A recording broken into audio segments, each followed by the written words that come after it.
Ribbon latest और Mughals.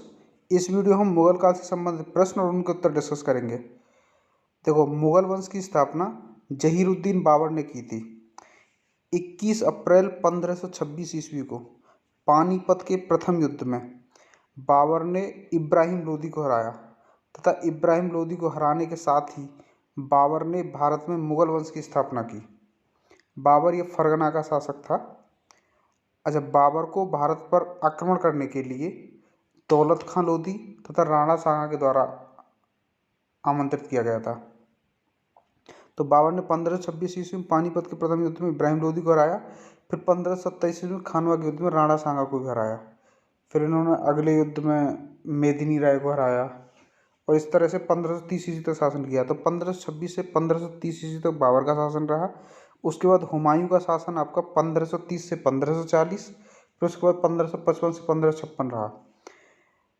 Humayun 1530 में गद्दी पर बैठा तथा 1539 ईस्वी में चौसा के युद्ध में शेरशाह सूरी ने हराया और 1540 ईस्वी में बिलग्राम के युद्ध में शेरशाह सूरी ने हुमायूं को हराया तथा हुमायूं भारत छोड़ के बाहर चले गए। तो तब रहा है सूरवंश। सूर डायनेस्टी आपकी 1540 से 1555 तक रही है। फिर 1555 में दोबारा हुमायूं ने अटैक किया था, दिल्ली पर अधिकार किया। फिर 1556 तक रहा। 56 में इसकी सीढ़ियों से गिरकर मृत्यु हो गई थी। फिर उसके बाद इनका बेटा अकबर गद्दी पर बैठा। तो अकबर महान आपका 1556 से 1605 ईस्वी तक शासन में रहा। अकबर ने दीन इलाही धर्म की स्थापना की, सुलह कुल की नीति अपनाई। फिर उसके बाद अकबर के बाद आता है जहांगीर 1605 से 1627, जिसके बचपन का नाम सलीम था, जो न्याय व्यवस्था के लिए फेमस था और प्रकृति प्रेमी था, चित्रकला से बेहद लगाव था। फिर आया शाहजहां, जिसके काल में स्थापत्य कला ने बहुत ही उन्नति की, जैसे ताजमहल भी बनवाया। ये 1627 से 1658 तक रहे। और फिर औरंगजेब 1658 से नेक्स्ट 1707 तक। फिर उसके बाद लेटर मुगल्स आए, जैसे बहादुर शाह वन, इनके जिसका वास्तविक नाम था मुअज्जम शाह, और फिर ऐसे मोहम्मद शाह रंगीला और लास्ट में बहादुर शाह द्वितीय 1857 तक। तो ये रहे थे आपके मुगल वंश के शासक। इनके बारे में अब हम डिस्कस करेंगे। तो ये पेंटिंग्स हैं जो मुगल काल के की हैं। अभी देखो, पहला क्वेश्चन देखते हैं। पहला क्वेश्चन है कि नस्तालीक है।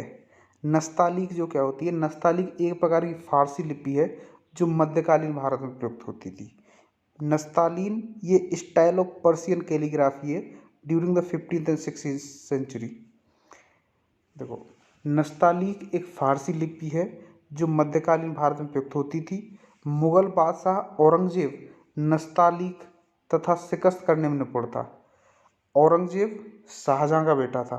शाहजहां के 4 बेटे थे, दारा, दारा शिकोह, शुजा और मुराद, और एक ये औरंगजेब। तो औरंगजेब ने ही धर्मट के युद्ध में इसको दारा शिकोह को हरा दिया था और मार दिया। उसके औरंगजेब गद्दी बैठा। तो औरंगजेब आपका 1658 से 1707 ईस्वी तक गद्दी पर रहा था। जो नस्तालीक है, नस्तालीक इस्लामी कैलीग्राफी की प्रमुख पद्धति है। इसका जन्म ईरान में 14वीं-15वीं शताब्दी में हुआ था। यह ईरान, दक्षिण एशिया और तुर्की के क्षेत्र में बहुत आयत में प्रयोग की जाती रही। कभी कभी इसका प्रयोग अरबी लिखने के लिए भी किया जाता है और शीर्षक आदि लिखने के लिए इसका प्रयोग बहुत खूब होता है। नस्तालीक का एक रूप उर्दू एवं फारसी लिखने में प्रयुक्त होता है। उर्दू अधिकांशतः नस्तालीक लिपि में लिखी जाती है, जो फारसी अरबी लिपि का एक रूप है, और जो उर्दू है वो दाएं से बाएं लिखी जाती है। नेक्स्ट क्वेश्चन है सूची 1 को सूची 2 से सम्मिलित कीजिए। देखो, हल्दी घाटी का युद्ध। हल्दी घाटी का युद्ध 1576 ईस्वी में हुआ था। अकबर की तरफ से थे मानसिंह और दूसरी तरफ से महाराणा प्रताप। तो इससे ए से रिलेटेड होगा 2, अकबर। बिलग्राम का युद्ध हुमायूं और शेरशाह सूरी के बीच में हुआ था 1540 ईस्वी में। तो बी का 3, खुसरो का विद्रोह, ये जहांगीर के काल में। खानवा के युद्ध बाबर और राणा सागा के बीच हुआ था 1527 ईस्वी में। तो 2 3 4 1, 2 3 4 1, इसका ए ऑप्शन करेक्ट होगा। जो खानवा का युद्ध है ये 1527 ईस्वी में हुआ है बाबर और राणा सांगा के बीच। हल्दी घाटी का युद्ध मानसिंह, अकबर की तरफ से मानसिंह और महाराणा प्रताप के बीच हुआ 1576 ईस्वी में। देखो सही समय में हल्दी घाटी का युद्ध अकबर राणा प्रताप के विरुद्ध, इनकी तरफ से मानसिंह थे। बिलग्राम का युद्ध हुमायूं का शेरशाह सूरी के विरुद्ध। खुसरो का विद्रोह जहांगीर के काल में हुआ, खुसरो इनका बेटा था। और खानवा का युद्ध बाबर के द्वारा लड़ा गया था राणा सांगा के विरुद्ध 1527 ईस्वी में। नेक्स्ट, निम्न में से किसने हितोपदेश का फारसी में अनुवाद किया? हितोपदेश का फारसी में अनुवाद ताजुल माली ने किया है। देखो हितोपदेश का फारसी अनुवाद ये ताजुल माली ने किया है। दारा सिकोह ने उपनिषदों का अनुवाद किया था, उपनिषदों का अनुवाद फारसी में किया। और वेदों का भी, वेद भी पढ़े इन्होंने। फैजी ने शायद महाभारत का अनुवाद किया है फारसी में।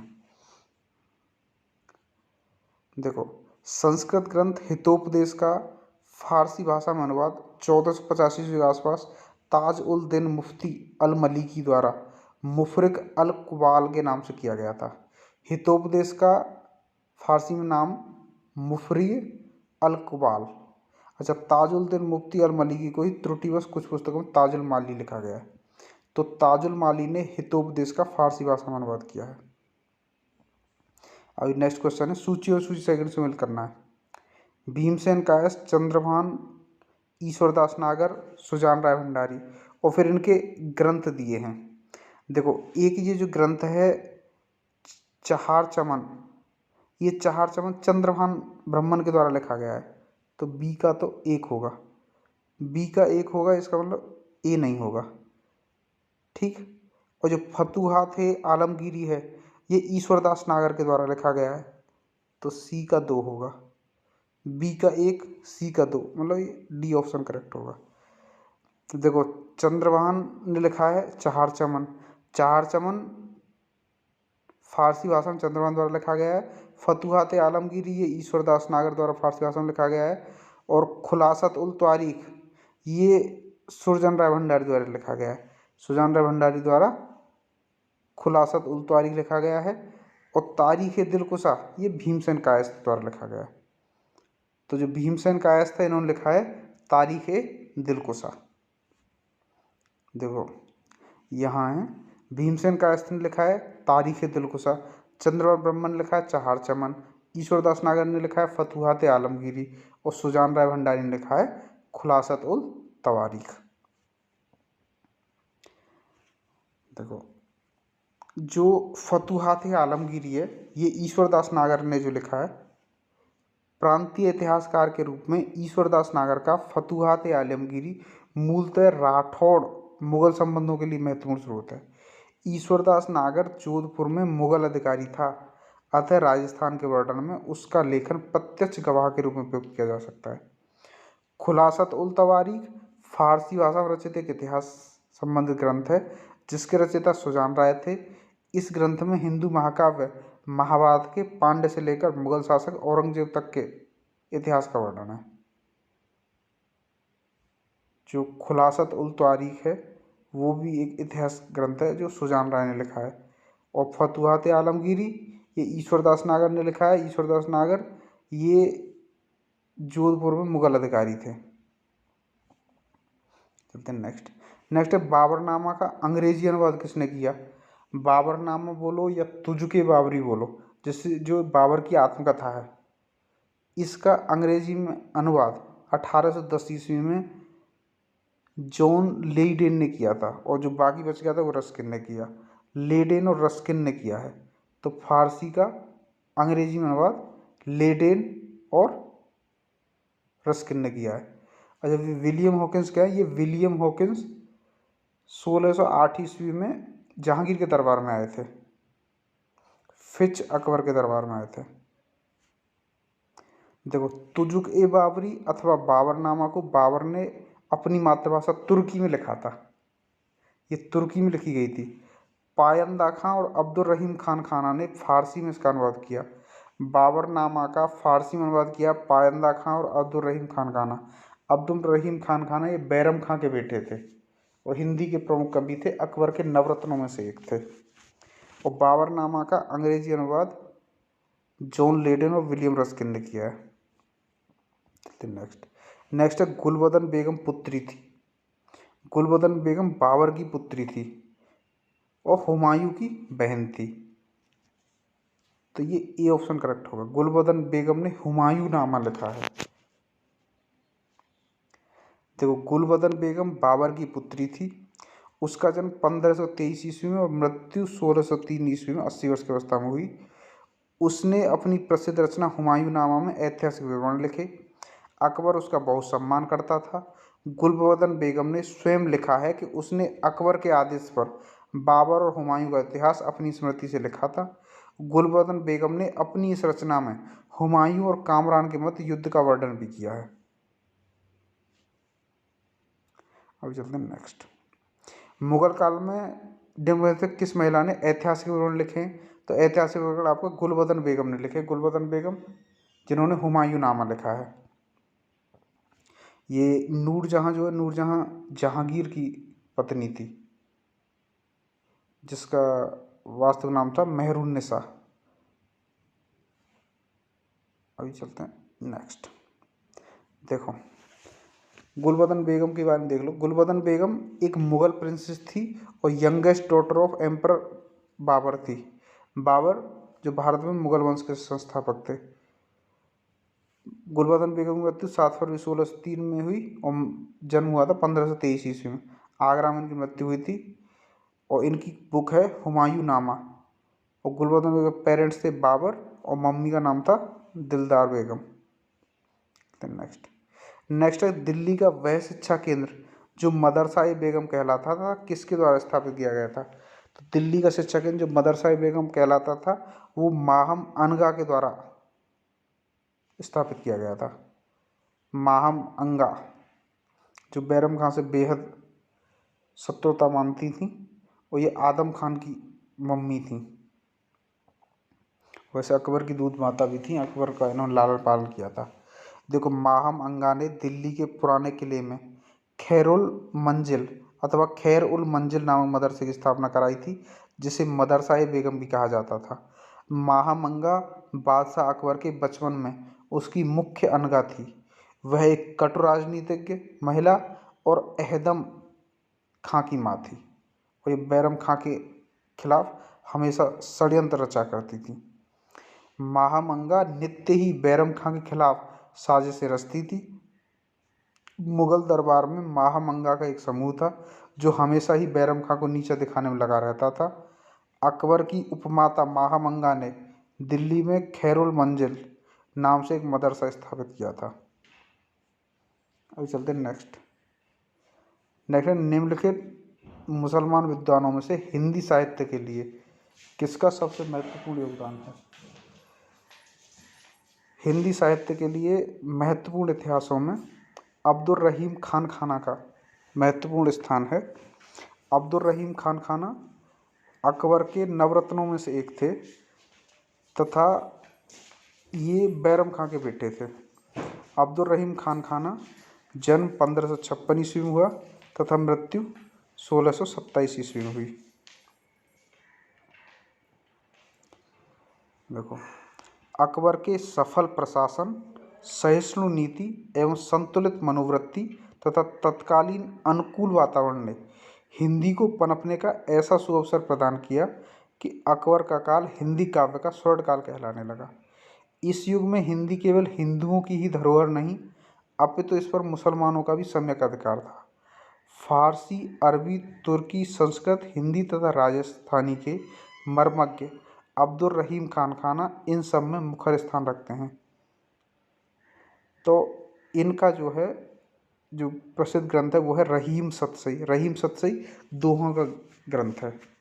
इन्होंने बहुत से दोहे लिखे हैं, जैसे रहमन धागा प्रेम का, मत तोड़ो चटकाए, टूटे से फिर ना जुड़े, जुड़े गांठ पर जाए। चलते हैं नेक्स्ट है कि भारत के इतिहास के संदर्भ में अब्दुल हमीद लाहौरी कौन था? तो जी अब्दुल हमीद लाहौरी थे, ये शाहजहाँ के शासन का एक राजकीय इतिहासकार था। तो इसका बी ऑप्शन करेक्ट आंसर होगा। शाहजहाँ के शासन का एक राजकीय इतिहासकार। देखो, अब्दुल हमीद लाहौरी शाहजहाँ के शासनकाल का एक राजकीय इतिहासकार था। उसने अपनी पुस्तक पादशाहनामा में शाहजहाँकालीन इतिहास का वर्णन किया है। शाहजहाँ के दरबार में वह यात्री के रूप में आए थे और अब्दुल हमीद लाहौरी द्वारा रचित पादशाहनामा कृति में शाहजहाँ के शासन के 20 वर्षों के इतिहास का उल्लेख मिलता है। अब्दुल हमीद लाहौरी ये हैं पादशाहनामा का लेखक और शाहजहाँ के दरबार का राजकीय इतिहासकार। साथ ही यह कृति शाहजहाँ के शासनकाल की सामाजिक, आर्थिक और राजनीतिक स्थिति पर प्रकाश डालती है। शाहजहाँ के दरबारी लेखक लाहौरी ने अपने पादशाहनामा में मुगल बादशाह का संपूर्ण वृत्तांत 1000 से अधिक पृष्ठों में लिखा है। अब्दुल हमीद लाहौरी मुगल बादशाह शाहजहाँ का सरकारी इतिहासकार था। इसकी रचना का नाम पादशाहनामा है। पादशाहनामा को शाहजहाँ के काल का प्रामाणिक इतिहास माना जाता है। इसमें शाहजहाँ का संपूर्ण वृत्तांत लिखा हुआ है। नेक्स्ट निम्न में से कौन सा सही सुमेलित नहीं है? पुस्तकें और उनके लेखक। देखो, हुमायूंनामा के लेखक गुलबदन बेगम है, बिल्कुल सही है।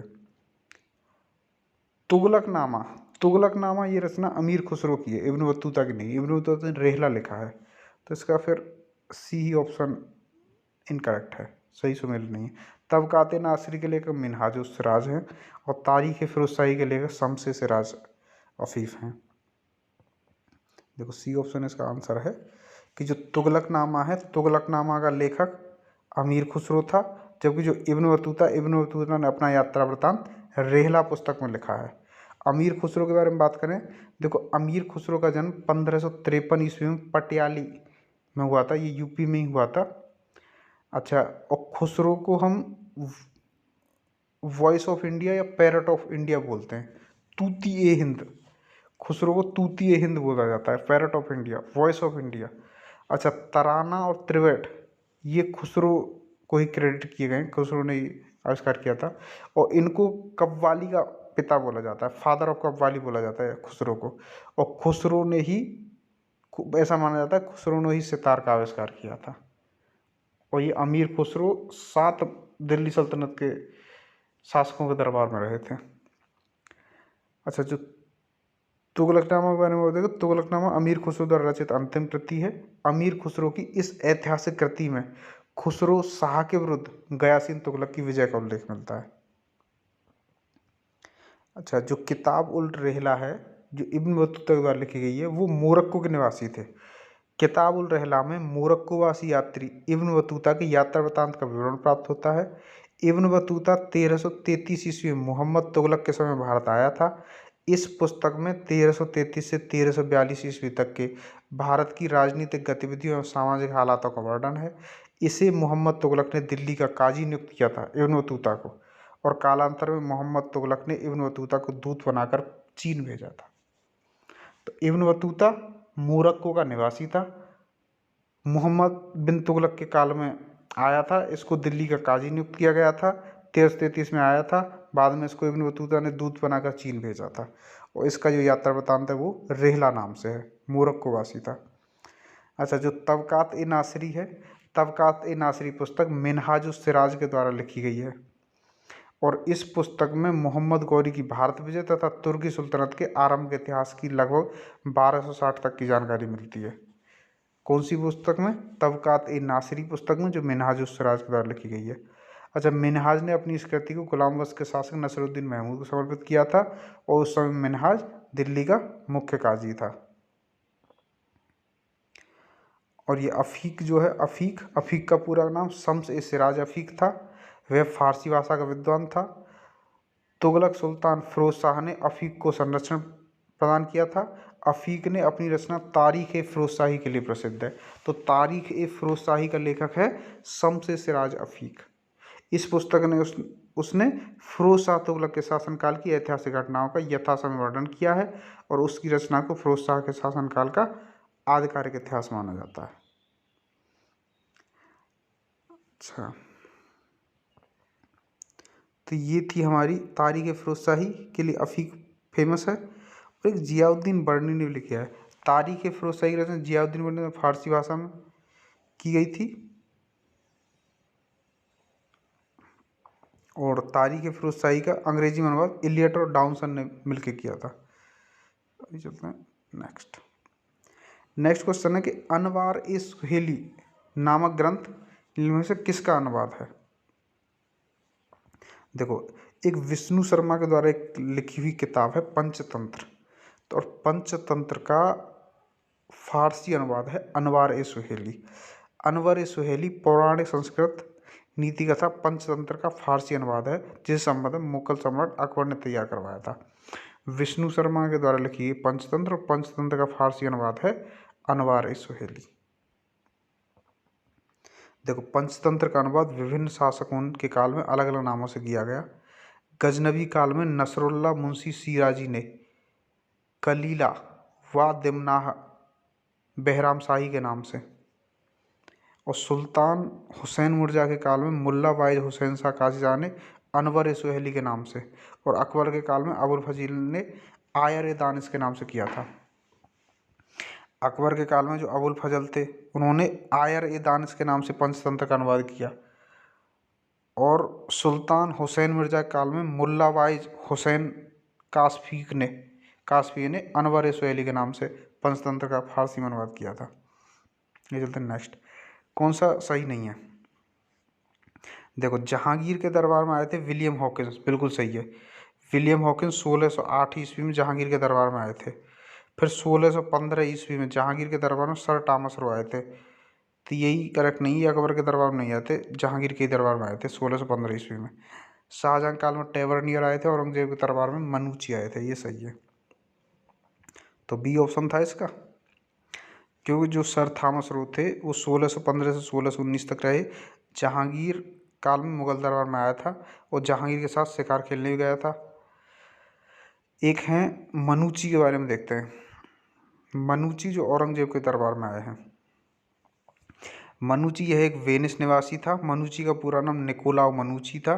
मनुची का जन्म वेनिस में 1638 में हुआ था, और मनुची 16 वर्ष की अवस्था में भारत आ गया था 1654 में।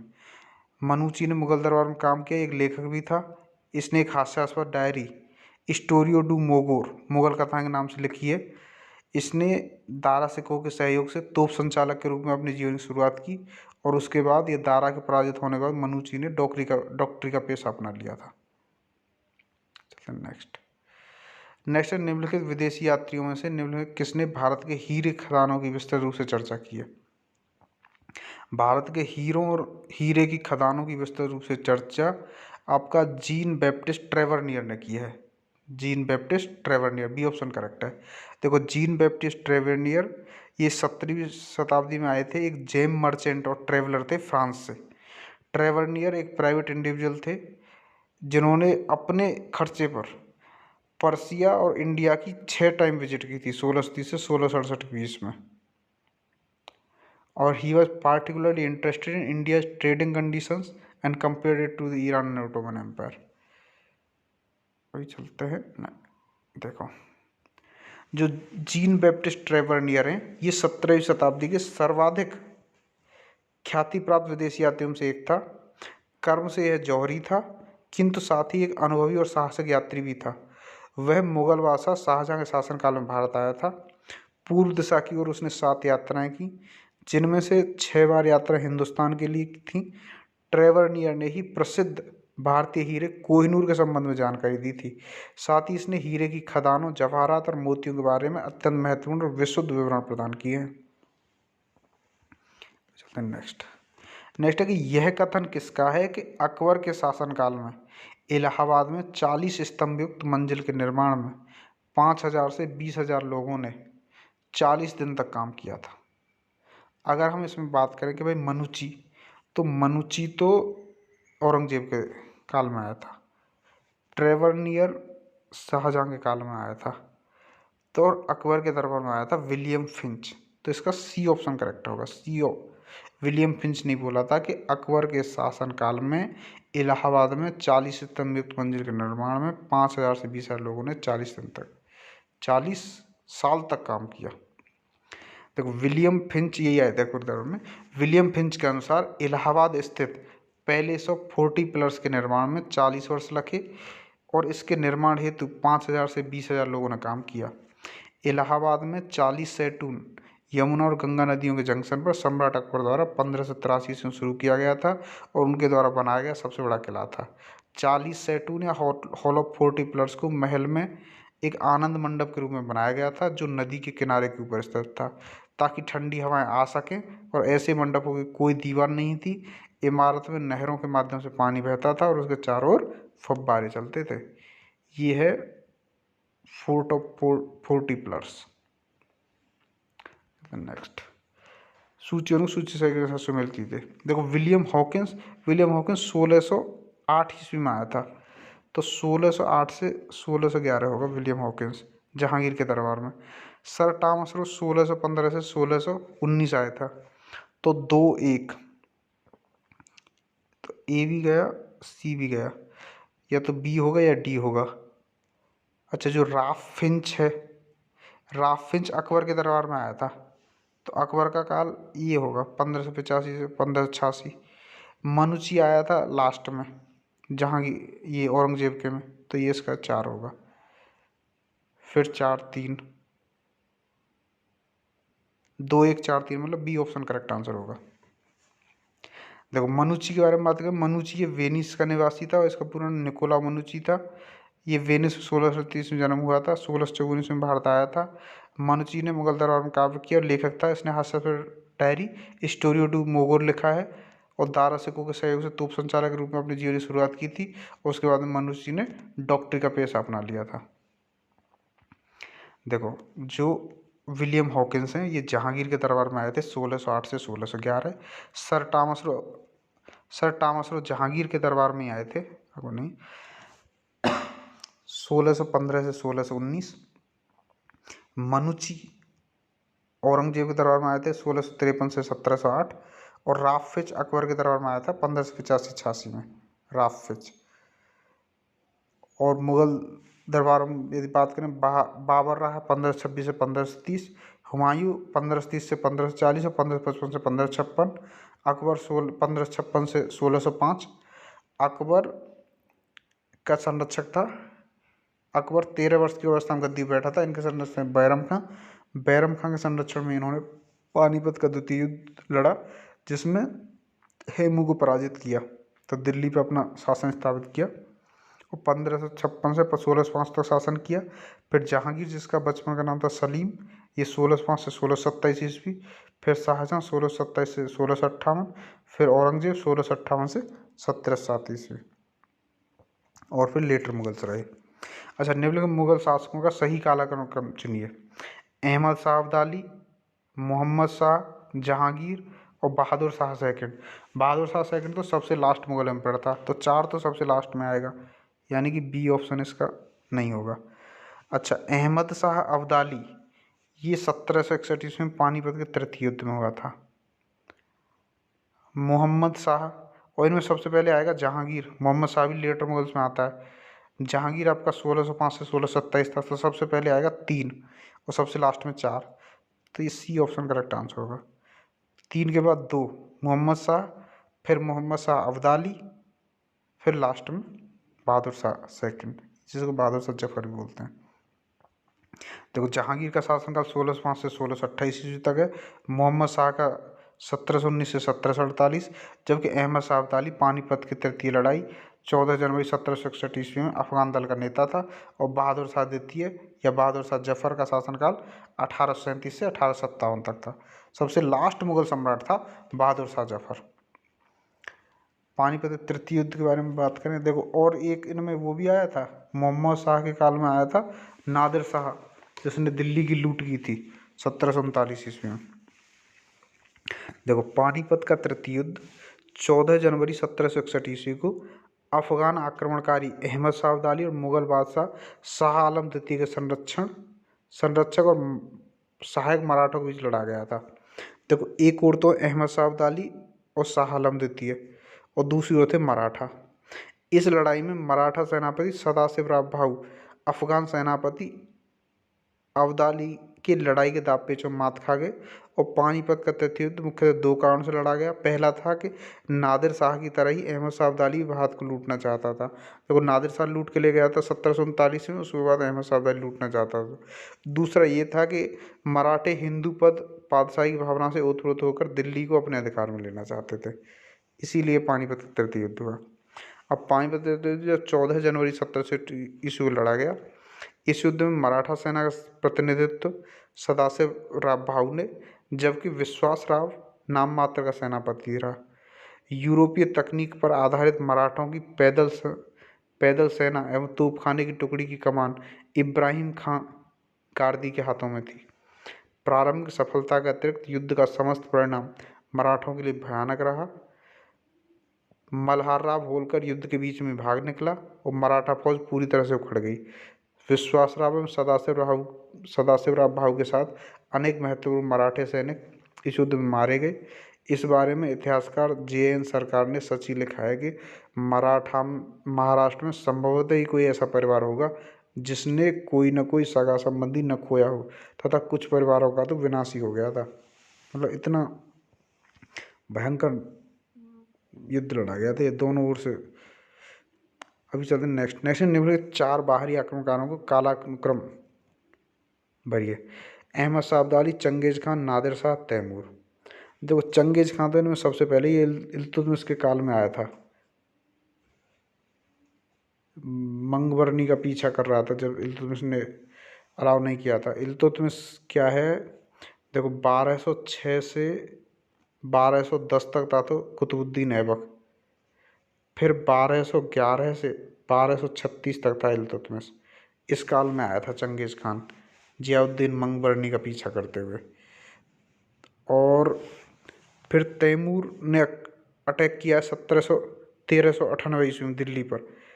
फिर आएगा इसमें नादिर शाह 1739, फिर अहमद शाह अब्दाली ने 1761 ईस्वी में ये युद्ध लड़ा, पानीपत का तृतीय युद्ध।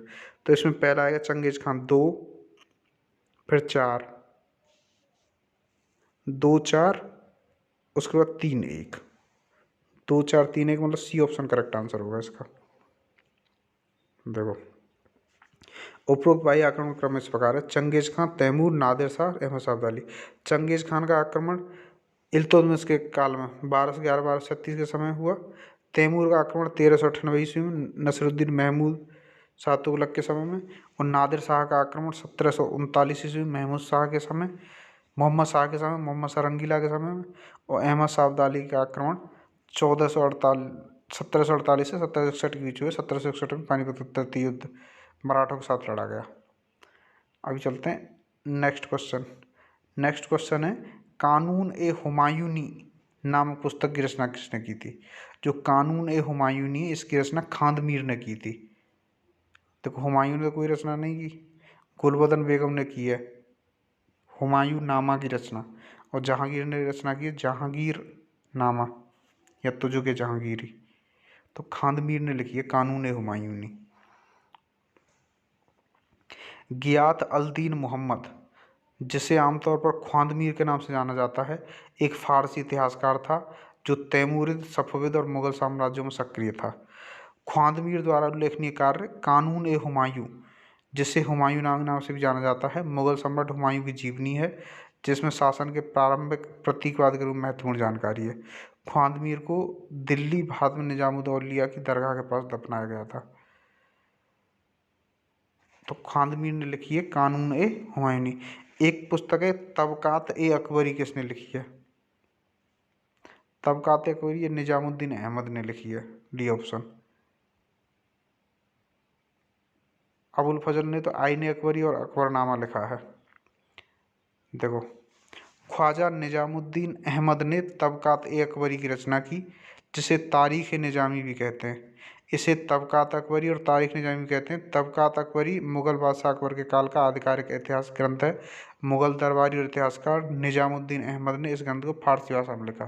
तो तबकात ए अकबरी इसकी रचना निजामुद्दीन अहमद ने की है फारसी भाषा में। नेक्स्ट है कि मुग़लों की अदालत की भाषा थी। मुग़लों की अदालत की भाषा फारसी थी। फारसी मुग़लों की राजभाषा थी। राजकाज से संबंधित सभी कार्य फारसी में संपन्न होते थे। वस्तुतः भारत में फारसी साहित्य का विकास मुस्लिम विजेताओं के आगमन से प्रारंभ हुआ। यह प्रारंभ में शासक वर्ग था, अमीर वर्ग की भाषा थी और उन्हीं का संरक्षण भी प्राप्त था। सर्वप्रथम भारत में लाहौर फारसी साहित्य के विकास का केंद्र रहा। नेक्स्ट नेक्स्ट ये कौन सा है? सही सुमेलित है। बाबर का तुझके बाबरी सही है। हुमायूं ने नहीं लिखा है, हुमायूं नामा गुलबदन बेगम ने लिखा है। तारीख शेरशाह ने नहीं लिखा। तबकात अकबरी अकबर ने नहीं लिखी, ये निजामुद्दीन अहमद ने लिखी है। तो इसका ए ही करेक्ट है। तुझके बाबरी या बाबरनामा की रचना हुमायूं ने की है। देखो, तुझके बाबरी बाबर की प्रसिद्ध कृति है जो तुर्की भाषा एवं मुबैयान शैली में लिखी गई है। बाबरनामा के माध्यम से बाबर द्वारा भारत में किए गए युद्धों की जानकारी मिलती है। बाबर ने अपने आक्रमण के समय भारत की राजनीतिक दशा का वर्णन किया है। उसने बाबरनामा में उत्तर और दक्षिण भारत के राजवंशों के बारे में जानकारी की है। पानीपत और खानवा के युद्ध में अपनाई गई तुलुगमा युद्ध प्रणाली की भी जानकारी देता है। अच्छा, बाबरनामा में बाबर लिखता है कि उसकी सेना जिधर भी गई हिंदुस्तानियों ने अपने घरों को जला दिया, कुओं में जहर डाल दिया। अच्छा, बाबरनामा से जाने वाली पुस्तकों का मूल शीर्षक तुझके बाबरी है। मात्र 13 वर्ष की अवस्था में बाबर ने सत्ता के लिए संघर्ष शुरू कर दिया था। उसने अपनी आत्मकथा में समरकंद से काबुल तक और फिर दिल्ली के लिए किए गए सत्ता संघर्ष को बेहतरीन ढंग से लिखा है। पुस्तक न केवल उसके अनुभवों का दर्पण है बल्कि तत्कालीन समाज के बारे में भी एक दस्तावेज भी है। अच्छा, तुझके बाबरी में बाबर ने अपनी अद्भुत साहित्यिक क्षमता, प्रकृति प्रेम और रुचि का परिचय दिया है जिसे पढ़कर ही जाना जा सकता है। इस पुस्तक से यह पता चलता है कि स्थितियों ने बाबर को भले ही योद्धा बना दिया हो, किंतु उसके अंदर भी एक सुरुचिपूर्ण कला प्रेमी का व्यक्तित्व था।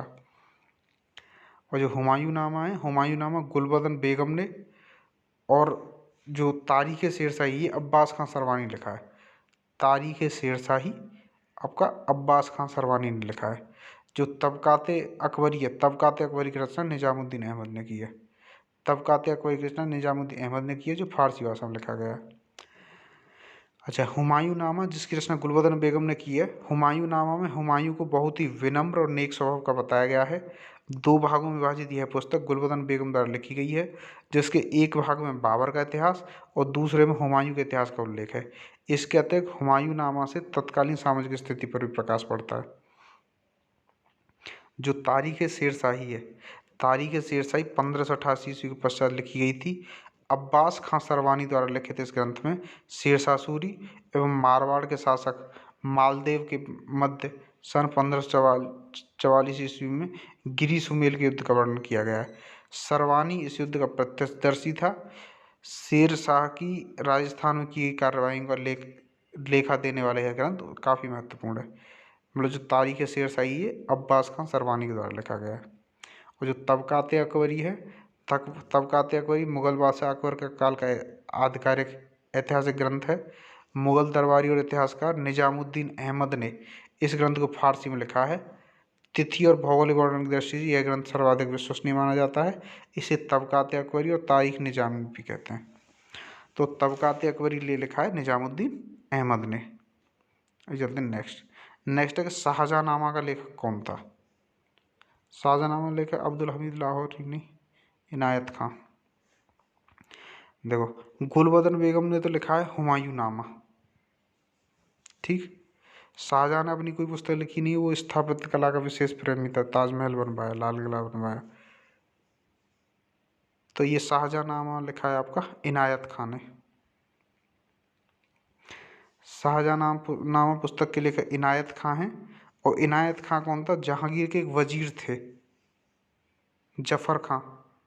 जफर खां का बेटा था Inayat Khan. Zafar Khan father of Inayat Khan was wazir of Jahangir. Jahangir के वजीर जफर खान का बेटा था इनायत खां, और इनायत खां ने लिखा है शाहजहाँनामा। नेक्स्ट सूची 1 को सूची 2 के साथ सम्मिलित कीजिए। हसन निजामी, खानदमीर, मोहम्मद काजिम, भीमसेन। अच्छा, नुस्खा-ए दिलकुशा ये लिखा है भीमसेन ने। डी का 2।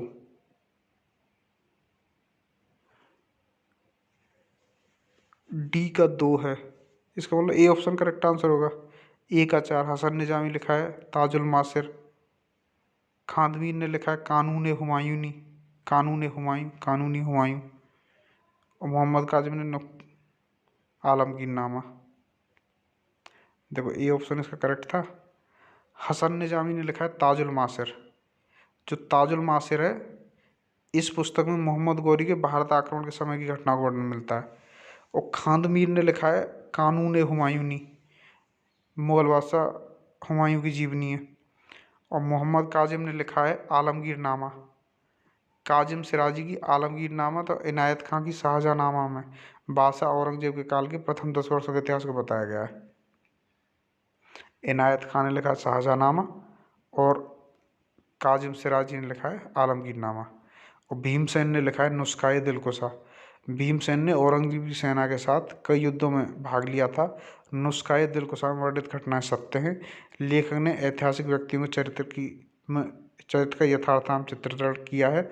इस ग्रंथ में चापलूसी देखने को नहीं मिलती है, अतः जे.एन. सरकार ने उसे महान संस्मरण लेखक माना है, नुस्खाए दिलकुशा को, जो भीमसेन ने लिखा है।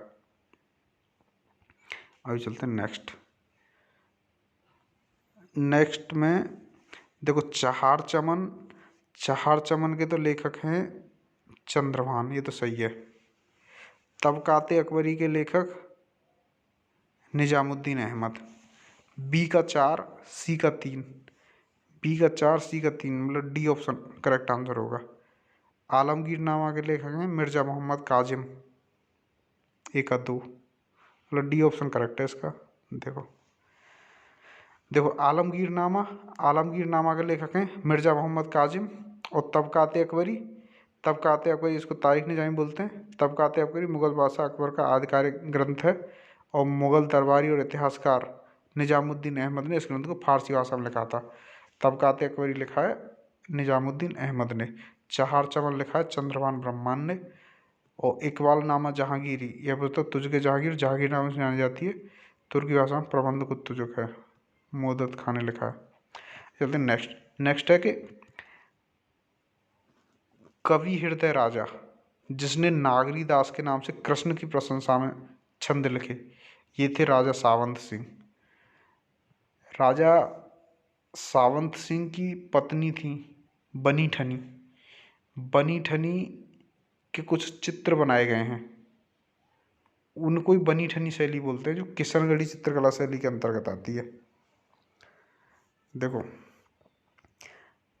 अजमेर की किशनगढ़ रियासत के राजा सावंत सिंह का वैष्णव उपनाम नागरीदास मतलब राधा का सेवक था। इन्होंने ही कृष्ण की प्रशंसा में अनेक छंद लिखे हैं, ये राजा सावंत सिंह ने लिखे हैं। किशनगढ़ के शासकों ने निम्बार्क संप्रदाय को संरक्षण प्रदान किया था। जब संत नागरीदास राजा से संत बने, उन्होंने किशनगढ़ राजपद त्याग धर्म साधना और भगवत आराधना पदों की रचना की। उनके पदों पर किशनगढ़ शैली में बहुत से चित्रों का निर्माण हुआ है। अच्छा, किशनगढ़ महाराज राज सिंह के पुत्र सावंत सिंह का जन्म 748 ईस्वी में हुआ था। इनकी प्रथम रचना मनोरथ मंजरी सन 723 ईस्वी मानी जाती है। बिहारी चंद्रमा भी इनका प्रमुख ग्रंथ है। इनके द्वारा रचित ग्रंथों की संख्या लगभग 70 बनाई गई है। और इनकी समाधि के पास ही बनी ठनी की समाधि हुई है। बनी ठनी ये इनकी पत्नी थी। देखो बनी ठनी, जिसका हिंदी में मतलब सजी धजी होता है। बनी ठनी एक भारतीय चित्रकला है जो किशनगढ़ चित्रकला से संबंधित है और इसकी रचना निहाल चंद ने की थी। इसको राजस्थान की मोनालिसा भी कहा जाता है। तो जो बनी ठनी है ये इनकी पत्नी थी राजा सावंत सिंह की, और इनकी रचना की है निहाल चंद ने। बनी ठनी किशनगढ़ चित्रकला शैली की एक शैली है। नेक्स्ट क्वेश्चन है, निम्न में से किसने एक महत्वपूर्ण कृतियाँ रामचंद्र का और रसिक प्रिया की रचना की थी? तो रामचंद्र का और रसिक प्रिया की रचना केशव दास ने की है। आचार्य केशव एक सुप्रसिद्ध कवि थे। उन्हें रीतिकाल के प्रवर्तक कवि के रूप में माना जाता है। केशवदास श्रृंगारिक कवि थे और वे राम भक्ति शाखा के कवि माने जाते हैं। उन्होंने राम भक्ति में कई सारी कविताएं लिखी और आचार्य केशवदास एक प्रसिद्ध राम भक्ति शाखा के कवि थे। ये जो है ओरछा के राजा इंद्रजीत सिंह के दरबारी कवि थे और उनके मंत्री और गुरु भी थे। वह संस्कृत के प्रकांड पंडित हैं और संस्कृत में बहुत ज़्यादा किसी से बात करना चाहते थे, क्योंकि उनका मानना था कि हिंदी में बात करना अपमानजनक है। उनका कहना था कि संस्कृत ही हमारी असली भाषा है। ये आचार्य केशवदास का कहना था। जो रामचंद्र का और रसिक प्रिया हैं, ये हिंदी कविता के रीतिकालीन कवि केशवदास 1555-1617 तक थे, इनकी रचना है। केशवदास का जन्म 1560 ईस्वी में ओरछा में हुआ था। वे जिजोतिया ब्राह्मण थे। उनके पिता का नाम काशीनाथ था। ओरछा के राजदरबार में उनके परिवार का बड़ा मान था। केशवदास स्वयं ओरछा नरेश महाराज राम सिंह के भाई इंद्रजीत सिंह के दरबारी कवि, मंत्री और गुरु थे। केशव बड़े भावुक और रसिक व्यक्ति थे। कहा जाता है कि एक बार वृद्धावस्था में वे किसी कुएं पर बैठे थे। वहां पानी भरने के लिए आई हुई कुछ स्त्रियों ने उन्हें बाबा कहकर संबोधन किया। इसी पर उन्होंने एक दोहा कहा, केशव केसन अस करी बैरेहु जसन कराय, चंद्रवदन मृगलोचनी बाबा कह कह जाए। केशवदास द्वारा रचित प्रामाणिक ग्रंथ 9 ग्रंथ हैं। रसिक प्रिया, कवि प्रिया, नखशिख, छंदमाला, रामचंद्र का, वीर सिंह देवचरित, रतन बावनी, विज्ञान गीता और जहांगीर जसचंद्र का। केशवदास ने अपनी भाषा, अपनी काव्य का माध्यम बुंदेली को बनाया। उनकी भाषा संस्कृत से अत्यधिक प्रभावित है। अभी चलते हैं नेक्स्ट। निम्नलिखित घटनाओं को शामिल कीजिए। नादिर शाह का दिल्ली में कत्लेआम, ये इसने 1739 ईस्वी में किया था। एक 4 सी ऑप्शन होगा। बाबर और इब्राहिम लोधी की पानीपत की पहली लड़ाई 1556 ईस्वी में हुई, 1526 ईस्वी में। 21 अप्रैल 1526 ईस्वी को बाबर और इब्राहिम लोधी के बीच पानीपत का प्रथम युद्ध हुआ, जिसमें बाबर ने इब्राहिम लोधी को हरा दिया था तथा बाद में मुगल वंश की स्थापना की। हेमू और अकबर की पानीपत की द्वितीय लड़ाई 1556 ईस्वी में हुई थी, जिसमें हेमू की गर्दन में तीर लग गया था, जिसे बाद में बैरम खान ने हेमू की हत्या कर दी थी, सिर धड़ से ढक कर दिया था। अच्छा, अहमद शाह अब्दाली और मराठों की पानीपत की तीसरी लड़ाई ये 1761 ईस्वी में हुई थी। मराठों की तरफ से सदाशिवराव भाऊ और अहमद शाह अब्दाली, ये अफगान था। तो इसका सी ऑप्शन करेक्ट है। और जो कत्लेआम हुआ है ये 1739 ईस्वी में हुआ है, नादिर शाह ने जो किया। 1739 में करनाल के रण क्षेत्र में मुगल सेना तथा ईरानी सेना के मध्य युद्ध हुआ, जिसमें मुगल सैनिक पराजित हुए। नादिर शाह ने दिल्ली में कत्लेआम करवाया। करनाल में मुगल राजा मोहम्मद शाह और नादिर की सेना के बीच लड़ाई हुई। इसमें नादिर की सेना मुगलों से मुकाबले में छोटी थी और अपने बारूदी अस्त्रों के कारण फारसी सेना जीत गई। उसके बाद मार्च 1739 में दिल्ली पहुंचने पर अफवाह फैली कि नादिर शाह मारा गया। इससे दिल्ली में भगदड़ मच गई और फारसी सेना का कत्ल शुरू हो गया। इसने इसका बदला लेने के लिए दिल्ली में भयानक खून खराबा करवाया और एक दिन में कोई 20,000 से 22,000 लोग मार दिए। इसके अलावा उसने शाह से विपुल धनराशि भी ली। मोहम्मद शाह ने सिंधु नदी के पश्चिम की सारी भूमि नादिर शाह को दान में दे दी।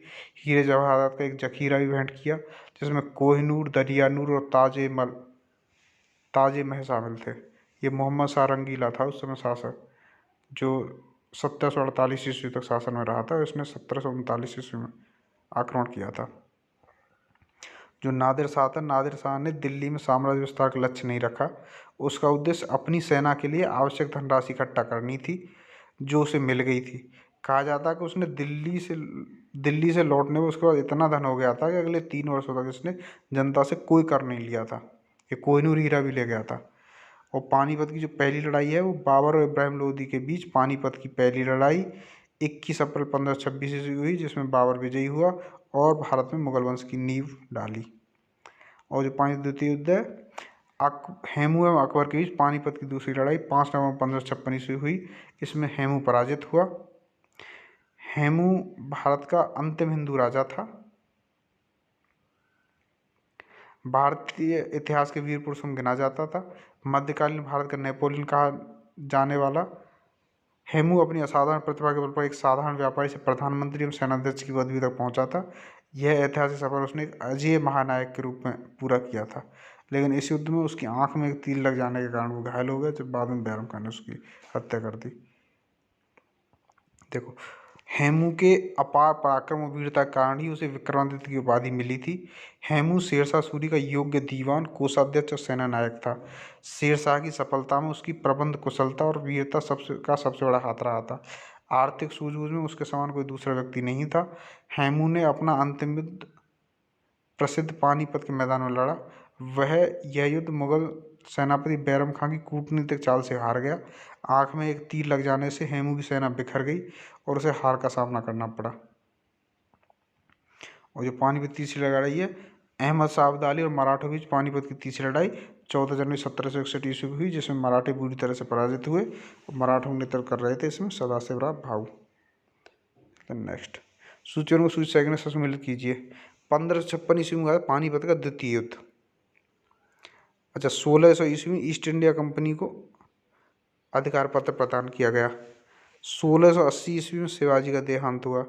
1739 ईस्वी में नादिर शाह का दिल्ली पर कब्जा। और 1556 ईस्वी में अकबर का राज्यारोहण। ए का 5, बी का 4, ए का 5 बी का 4, मतलब बी ऑप्शन करेक्ट आंसर होगा। देखो, भारत पर नादिर शाह का आक्रमण 1739 ईस्वी में भारत पर नादिर शाह का 1739 में मोहम्मद शाह रंगीला के शासनकाल दौरान हुआ। शिवाजी का देहांत 1680 ईस्वी में हुआ। ईस्ट इंडिया कंपनी को अधिकार पत्र 1600 ईस्वी में प्राप्त हुआ। अकबर का राज्यारोहण 1556 ईस्वी में पंजाब के गुरदासपुर जिले में कालानौर नामक स्थान पर हुआ। और हल्दी घाटी का 1576 ईस्वी में हुआ। अकबर की तरफ से लड़ रहे थे मान सिंह और उधर से महाराणा प्रताप दूसरे थे। हेमचंद्र विक्रमादित्य भारतीय इतिहास में किस नाम से जाने जाते हैं? हेमचंद्र विक्रमादित्य को हम भारतीय इतिहास में हेमू के नाम से जाने जाते हैं। हेमू जिन्होंने पानीपत का द्वितीय युद्ध लड़ा था, इनकी हार हुई थी। हेमू अथवा हेमराज मध्य युग के इतिहास में एक विशेष स्थान रखता है। तत्कालीन स्रोतों के अनुसार हेमू रेवाड़ी के बाजार में सोरा का व्यापारी था। इस्लाम शाह ने उसे अपनी सेवा में लिया था और आदिल शाह के समय में उसका सम्मान और पद बढ़ा। आदिल शाह ने उसकी सैन्य प्रतिभा से संतुष्ट होकर उसे अपना वजीर और सेनापति बना लिया। आदिल शाह के विरोधियों के विरुद्ध उसने 22 युद्धों में सफलता प्राप्त की। आदिल शाह सूरी सूरवंश का 7वां और अंतिम शासक था। आदिल शाह सूरी दिल्ली में तरदी बेग के विरुद्ध विजय प्राप्त करने के पश्चात उसने विक्रमादित्य विक्रमजीत की उपाधि धारण की थी।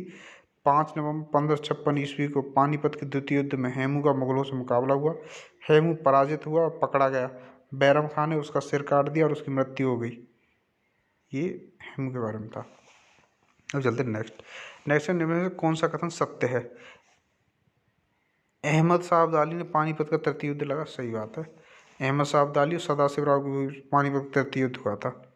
जहांगीर सौंदर्य तथा प्रकृति के प्रेमी था, ये भी सही है। अच्छा, शाहजहां ने उत्तराधिकार का युद्ध लड़ा, ये गलत है। शाहजहां के बेटों ने उत्तराधिकार का युद्ध लड़ा था। शाहजहां के बेटे दारा सिको, सूजा, मुराद और औरंगजेब के बीच लड़ा गया था। तो और बाबर ने दिल्ली सल्तनत, ये गलत है। बाबर ने मुगल वंश की स्थापना की थी। दिल्ली सल्तनत की स्थापना कुतुबुद्दीन ऐबक ने की। तो 2 और 3 तो करेक्ट नहीं है, 1 और 4 करेक्ट है। 1 और 4 करेक्ट है, इसका मतलब सी ऑप्शन करेक्ट आंसर होगा। पानीपत के थर्ड बैटल के बारे में 2-4 लाइन देखते हैं। देखो, the third battle of Panipat took place at Panipat between invading Afghan forces and the Maratha forces. The Afghans were led by king Ahmad Shah Abdali या Ahmad Shah Durrani. Who got help from the, जो अहमद शाह अब्दाली थे इसको हेल्प मिली थी रोहिल्ला अफगान से, दोआब के रोहिल्ला अफगान से और शुजाउद्दौला से, जो अवध का नवाब था। इसके विपरीत जो मराठे थे, इनको सिख, जाट, राजपूतों, इनकी कोई हेल्प नहीं मिली। मराठाओं से बहुत ज़्यादा थे अहमद शाह अब्दाली की फोर्स। और बैटल में दोनों साइड से बहुत सी कैजुअलिटी हुई।